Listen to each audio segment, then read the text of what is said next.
Movie के start में हमें एक लड़की एमा को दिखाया जाता है जो कि विंडो से एक कैट को देख रही थी जो कि पानी में डूब रही है। ये यहाँ पर कोई भी इमोशंस शो नहीं करती। दरअसल उसको इस कैट के डूबने का कोई भी दुख नहीं हो रहा था और न ही ये सोचती है कि ये इस कैट को बचाने के लिए जाए। इसके बाद हम देखते हैं कि ये अपने फादर के साथ रहा करती थी और ये ब्रेकफास्ट करते हुए अपने फादर से बात करती है। तभी इसकी एंट इसके घर पर आती है जो एमा की न्यू बेबी सिटर के बारे में बात करती हैं। एक्चुअली में एमा की जो फर्स्ट बेबी सिटर थी यानी कि उसके घर में उसकी देखभाल क्या करती थी, उनका एक्सीडेंट हो गया था और कोई भी नहीं जानता था कि उनका एक्सीडेंट कैसे हुआ और अब एमा की आंट ने उसके लिए न्यू बेबी सिटर ढूंढी है। अब जब ये दोनों बातें कर रहे होते हैं तो एमा इनको डेड कैट के बारे में बताती है। तभी हम देखते हैं कि एमा के फादर उस मरी हुई कैट को पॉन्ड से बाहर निकाल रहे थे। हम एमा को देखते हैं जिसके फेस पर जरा सा भी अफसोस नहीं था कि अगर वो इस कैट को बचा लेती तो शायद ये बच जाती। इसके फादर को देखते हैं जो इसकी न्यू बेबी सिटर का इंटरव्यू ले रहे हैं। वो इस बेबी सिटर के बिहेवियर को देखकर इसको हायर कर लेते हैं। एमा ने सिटीजनशिप अवार्ड के लिए अप्लाई किया था।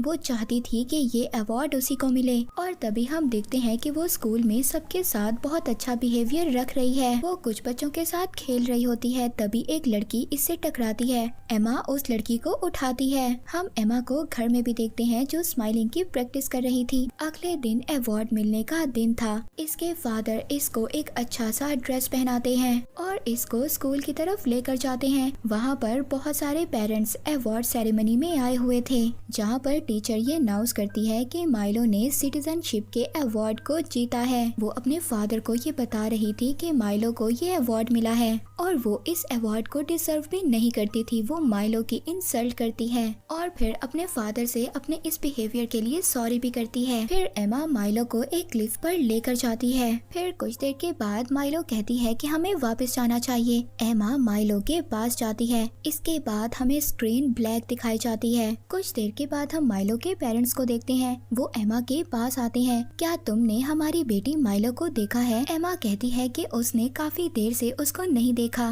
तभी वो लड़कियां जो क्लिफ की तरफ से आ रही थी वो मदद के लिए चिल्लाती हैं। माइलो के पेरेंट्स भी उन बच्चों के पीछे जाते हैं। वो जाकर देखते हैं कि उनकी बेटी पानी में डूबकर मर चुकी थी। उसको सीपीआर ट्रीटमेंट भी दिया जाता है मगर उसकी तो डेथ हो गई थी। अगले दिन ब्रेकफास्ट पर एमा के फादर उससे पूछते हैं कि वो कैसा फील कर रही है अपनी फ्रेंड के बारे में, मगर एमा तो इस बात को मुकम्मल इग्नोर कर देती है कि जैसे उसे अपनी फ्रेंड के मरने का बिल्कुल भी दुख नहीं हुआ। फिर उसी दिन एमा की बेबी सिटर भी घर आ जाती है। एमा रात को देखती है कि उसकी बेबी सिटर उसके फादर की मेडिसिन्स को देख रही थी। वो सोचती है कि शायद ये इनको चुराना चाहती है। फिर जब ये अपनी बेबी सिटर के साथ मूवी देख रही थी तो ये उसको बताती है कि मैंने देखा तुम मेरे फादर की मेडिसिन्स को चुराना चाहती थी। तो ये कहती है कि अगर जो भी काम मैं तुम्हें कहूँगी तो तुम्हें वो करना होगा। इसके बदले मैं अपने फादर को कुछ भी नहीं बताऊंगी। इस बात पर बेबी सिटर को बहुत ज्यादा गुस्सा आता है मगर फिर भी वो एमा की बात मान लेती है।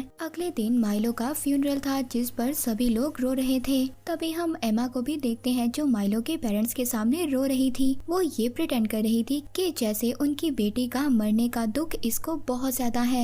एमा के फादर जब माइलो के पेरेंट्स से बात करते हैं तो वो इनको बताते हैं कि माइलो का मेडल भी मिसिंग है। एमा के फादर ये बात सुनकर बहुत ज्यादा परेशान हो गए थे। उसी रात एमा के फादर लॉन्ड्री के लिए जब एमा के रूम में कपड़े लेने के लिए जाते हैं तो वहाँ पर इनको माइलो का मेडल मिलता है। तभी इनको एमा पर शक हो गया था। ये वहाँ पर कुछ पिक्स को देखते हैं जिसमें एमा कब से माइलो को घूर रही थी। इनको अपनी बेटी पर शक हो गया था।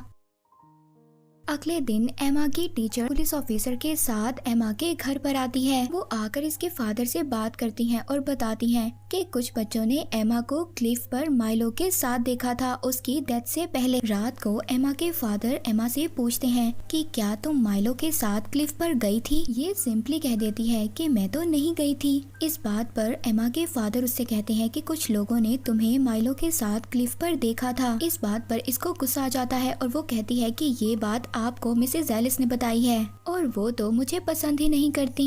नेक्स्ट डे हम उसी बेबी सिटर को देखते हैं जो एमा के फादर की वर्किंग प्लेस पर जाती है और वहाँ पर सिगरेट पीने की परमिशन मांगती है, जिस पर एमा के फादर उससे कहते हैं कि वो यहाँ पर स्मोकिंग नहीं कर सकती क्योंकि यहाँ पर बहुत सारे केमिकल लिक्विड्स हैं। बाद में यही बेबी सिटर जब एमा के साथ बाहर जाती है ताकि ये दोनों खेल सकें, तभी ये देखते हैं कि घर के बाहर मिसेस एलिस की कार है। बेबी सिटर एमा को बताती है कि इसके खिलाफ एक केस रखा गया है। ये कहा जा रहा है कि जब माइलो की डेथ हुई थी तो क्लिफ पर तुम भी उसके साथ थी। फिर बेबी सिटर एमा को घर के अंदर लेकर जाती है और इसको डराने की कोशिश करती है और बताती है कि अगर तुमने ही ऐसा किया है तो तुम्हें इलेक्ट्रिक चेयर पर बिठाया जाएगा। इस बात पर एमा बहुत ज्यादा डर जाती है, मगर फिर भी वो एडमिट नहीं करती कि उसने कुछ किया है। अगले दिन हम बेबी सिटर को देखते हैं जो पूरे घर में एमा को ढूंढ रही थी। तभी हमें रूफ पर एक वेस्ट को दिखाया जाता है। एमा की टीचर जो कि ड्राइव कर कर अपने घर जा रही थी, तभी एक वेस्ट इनको डिस्ट्रैक्ट करता है और फिर हम उनकी कार की बैक सीट पर एक वेस्ट नेस्ट देखते हैं जो कि एमा ने ही उनकी कार में रखा था। उसने ये प्लान किया था कि किसी तरह इसकी टीचर की भी डेथ हो जाए एक्सीडेंट से। एमा की बेबी सिटर भी वो मेडल देख लेती है जो कि माइलो का मेडल था और अब वो इस मेडल को ले जाकर एमा के फादर के रूम में लैंप पर लटका देती है ताकि वो पकड़ी जाए। एमा जब अपने फादर के रूम में आती है तो वो फौरन से उस मेडल को अपने पीछे छुपा लेती है। एमा के फादर इस बात को नोटिस कर लेते हैं और फिर वो एमा को बहुत ही प्यार से अपने पास बिठाते हैं और कहते हैं कि बेटा ये मेडल तुम्हारे पास कहाँ से आया। एमा खुद से ये स्टोरी बना देती है कि माइलो ने खुद इसको ये मेडल दिया था।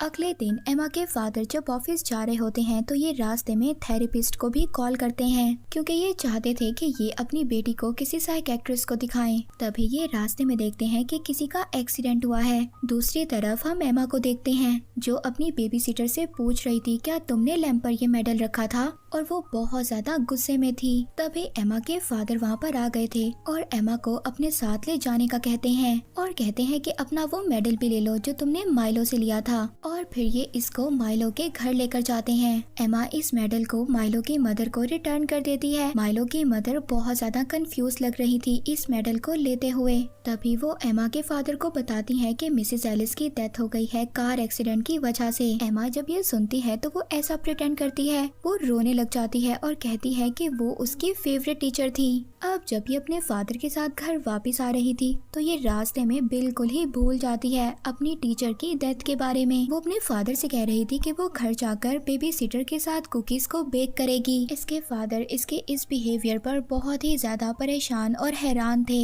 नेक्स्ट डे हम देखते हैं एमा के फादर जो कि अपनी वर्किंग प्लेस पर काम कर रहे थे। उनकी रूफ पर वेस्ट नेस्ट जो कि पहले था अब वो गायब हो चुका था और अब उनको ये शक हो रहा था कि शायद मिसेस एलिस की डेथ में भी उनकी बेटी का हाथ है। फिर हम एमा की साइकियाट्रिस्ट को देखते हैं जिसकी एमा के साथ फर्स्ट मीटिंग थी। अब वो साइकियाट्रिस्ट एमा के फादर को बताती है कि आपकी बेटी बिल्कुल नॉर्मल बच्चों की तरह है, उसको कोई भी प्रॉब्लम नहीं है क्योंकि एमा ने इस साइकियाट्रिस्ट को भी अपनी बातों से पागल बना दिया था। नेक्स्ट डे एमा की बेबी सिटर क्लोई उसको जाकर कहती है कि मैं तुम्हारी स्टेप मदर भी बन सकती हूँ क्योंकि तुम्हारे फादर मुझे लाइक करते हैं। इस बात पर एमा को बहुत ज्यादा गुस्सा आ जाता है और वो जाकर अपने फादर से पूछती है कि क्लोई मुझे कह रही है कि वो मेरी स्टेप मदर बनना चाहती है, क्या आप उसको लाइक करते हैं। इस बात पर इसके फादर इसको कोई भी आंसर नहीं करते और वहाँ से चले जाते हैं। तभी हम रात को देखते हैं क्लोए जब टीवी देख रही थी तो उसको आउट हाउस से शोर सुनाई देता है। वो एमा को ढूंढने के लिए घर से बाहर जाती है और बाहर जाकर एक शैडो देखती है। ये फौरन से आउट हाउस में चली जाती है। तभी वहाँ पर आउट हाउस के कोई डोर बंद कर देता है। ये आउट हाउस में फंस चुकी थी और तभी हम देखते हैं कि आउट हाउस में आग लग जाती है। क्लोए जो कि विंडो से देखती है बाहर एमा खड़ी थी और एमा ने ही इस आउट हाउस में आग लगाई थी। क्लोए को मारने के लिए हम क्लोए को देखते हैं जो आग में जलकर वहीं पर मर जाती है। जब ये बात एमा के फादर को पता चलती है तो वो जल्दी से फायर फाइटर को बुलाते हैं। वो आकर जल्दी से आग बुझाते हैं मगर उस वक्त तक क्लोए की डेथ हो गई थी। इसके बाद रात को एमा के फादर उसके रूम में आते हैं और उससे आकर पूछते हैं क्या तुम्ही ने माइलो को हर्ट किया था। वो कहते हैं कि बेटा मैं तुम्हें बचाने के लिए सब कुछ करूँगा मगर तुम्हें मुझे सच सच बताना होगा। इस बात पर एमा अपने फादर को बताती है कि हाँ मैंने ही माइलो को नीचे गिराया था। एमा के फादर इससे पहले वाली बेबी सिटर के बारे में भी पूछते हैं तो वो कहती है कि हाँ, उसने मेरा गुस्से से हाथ पकड़ा था जिस पर मैंने उसे स्टेयर से धक्का दे दिया। एंड पर उसके फादर उससे क्लोए के बारे में पूछते हैं। अब एमा को और ज्यादा गुस्सा आ गया था। वो गुस्से में चिल्लाती है कि हाँ, उसने मेरी स्टेप मदर बनने की कोशिश की, इस वजह से मैंने उसे भी मार दिया। एमा के फादर को सब कुछ पता चल गया था कि ये सब कुछ उनकी बेटी ने किया है। वो बहुत ज्यादा परेशान हो गए थे कि उनकी छोटी सी बच्ची इतने बड़े बड़े क्राइम्स कर रही है। एमा अपने फादर से कहती है कि वो आइंदा ऐसा कुछ भी नहीं करेगी, मगर उसके फादर अब बहुत ज्यादा डर गए थे।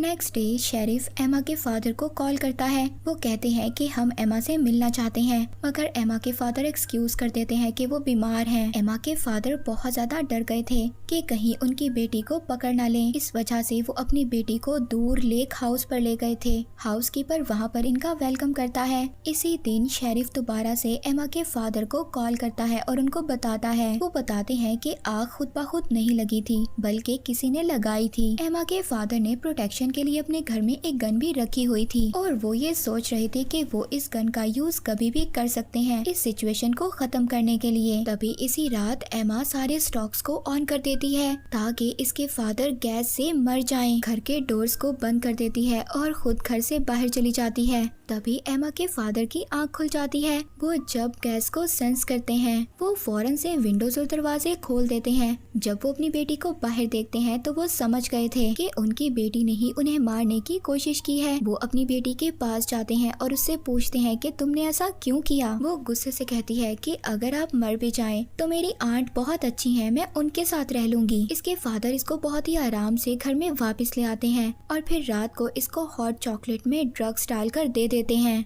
नेक्स्ट सीन में देखते हैं कि एमा अपने फादर के सामने खड़ी है जिसके हाथों में गन है। वो अपने हाथों से अपने फादर को शूट करती है, मगर ये बुलेट इसके फादर को नहीं लगती तो वो बुलेट जाकर पिलो में लग जाती है। तभी इसके फादर जाग जाते हैं और कहते हैं कि तुम अब तक कैसे जाग रही हो। तो एमा कहती है कि आपने मेरी हॉट चॉकलेट में ड्रग्स मिला दी थी, जिससे कि मैंने अपनी हॉट चॉकलेट को आपसे रिप्लेस कर दिया। एमा अपने फादर को शूट करना चाहती थी, मगर तभी इसके फादर इससे गन छीन लेते हैं। एमा जल्दी से 911 पर कॉल करती है और बाथरूम में जाकर छुप जाती है। ये कॉल कर बताती है कि इसके फादर इसको मारना चाहते हैं। इनका गार्ड भी गन की आवाज सुनकर वहाँ पर आ गया था। ये आकर देखता है कि एमा बाथरूम में छुपी हुई है और इसके फादर इसको गन पॉइंट पर लेकर खड़े हैं। गार्ड एमा को बचाना चाहता था, मगर तभी एमा के फादर अपनी बेटी को शूट करने की बजाय खुद को ही शूट कर लेते हैं। एमा देखती है कि उसके फादर ने उसी के सामने खुद को शूट कर लिया था। मूवी के लास्ट सीन में हम एमा की आंट को देखते हैं जो कि उसको लेने के लिए आई हैं। वो उसको हक करती हैं और कहती हैं कि तुम्हारे फादर तो एक सिक इंसान थे